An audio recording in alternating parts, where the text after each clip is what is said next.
Ready start. सभापति महोदय, स्वाधीनता के बहुत पहले से ही कांग्रेस दल ने कतिपय कार्यक्रमों को पूरा करने का बीड़ा उठाया था। वास्तव में हमारे नेताओं ने स्पष्ट कर दिया था कि हम केवल विदेशी शासन के विरुद्ध नहीं लड़ रहे थे, बल्कि हमारी लड़ाई सामाजिक बुराइयों, अन्याय, गरीबी और असमानता के भी खिलाफ थी।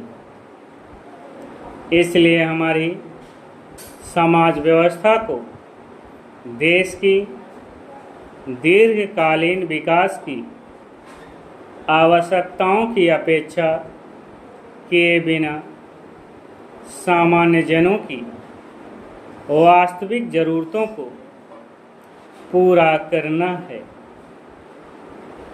विकास द्वारा लोकतंत्र के सामने एक नई चुनौती प्रस्तुत हुई है। तीन विभिन्न विचारधाराओं ने मिलकर वह धारणा हमें दी है जिसे लोकतंत्र के प्रति भारतीय दृष्टिकोण कहा जा सकता है।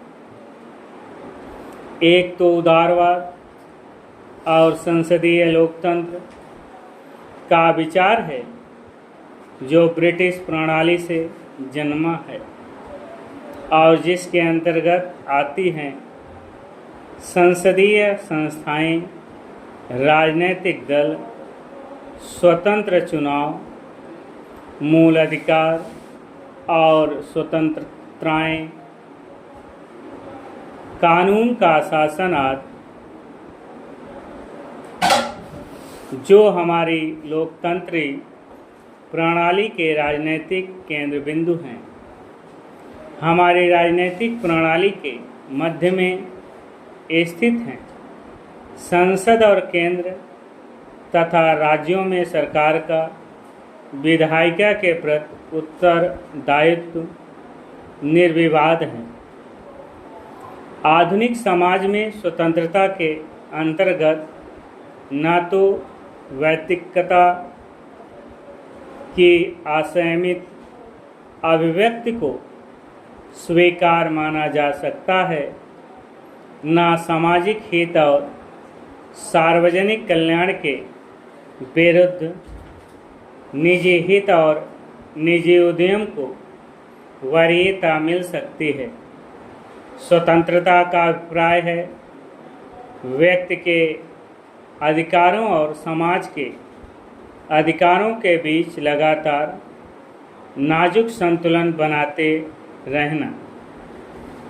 हमारा संविधान और हमारी वास्तविक राजनीतिक गतिविधियां विश्व में अन्यत्र किसी भी स्थान की अपेक्षा अधिक पूर्ण स्वतंत्रता देती हैं।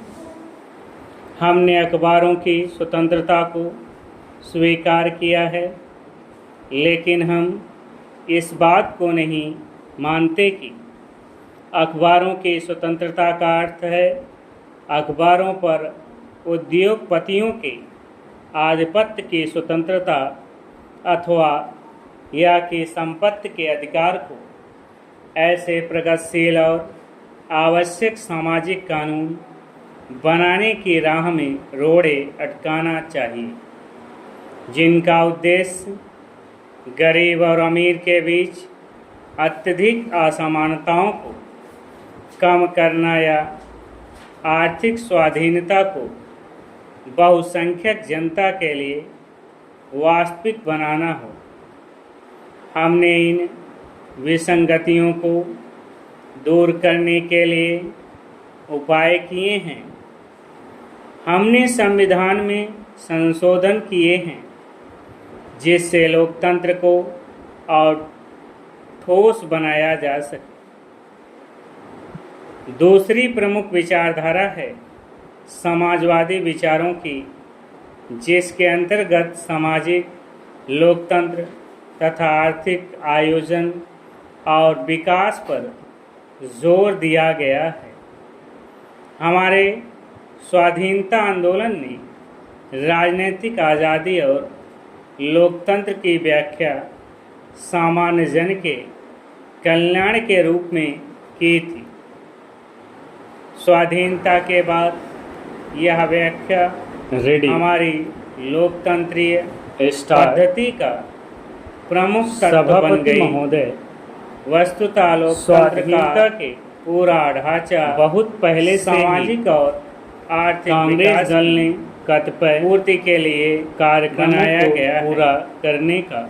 यूरोप में लोकतंत्र बीड़ा, जैसा कि हम उठाया से जानते हैं, औद्योगिक क्रांति के बाद आए। हमारे नेताओं ने भारत में लोकतंत्र स्पष्ट कर दिया। उसके साथ संघ स्वतंत्रता की हम केवल भावना जैसी विदेशी शासन सार्वजनिक मांगे विरुद्ध नहीं लड़ रहे थे। हमें औद्योगिकरण, हमारी लड़ाई आर्थिक विकास, सामाजिक प्रमुख कल्याण योजनाओं, अन्याय संचालन, विविध और असमानता के दबावों के भी